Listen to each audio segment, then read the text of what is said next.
5848 తండాలని గత ప్రభుత్వం ప్రతిష్టాత్మకంగా తీసుకొని మేము తండాలను అభివృద్ధి చేస్తామని చెప్పి గిరిజనుల ఓటు బ్యాంక్ కోసం సుమారు 1271 మాత్రమే గ్రామ పంచాయతీలు చేసి మిగతా వాటిని నిర్వీర్యం చేసినాయి అధ్యక్ష.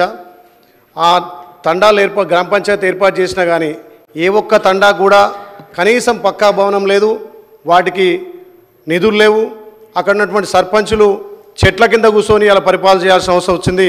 గత 10 ఏళ్ల బీఆర్ఎస్ పాలనలో తండాలను పూర్తిగా నిర్వీర్యం చేశారు. కాబట్టి దయచేసి మన ప్రభుత్వం ఎస్టీ ఎస్సీ మైనార్టీలకు ప్రాధాన్యత ఇచ్చే ప్రభుత్వంగా ఆ మిగతా తండాలను గుర్తించి గ్రామ పంచాయతీ చేసి వాటికి పక్క భవనాలు ఇవ్వాలని చెప్పి మీ ద్వారా కోరుతున్నాం అధ్యక్ష.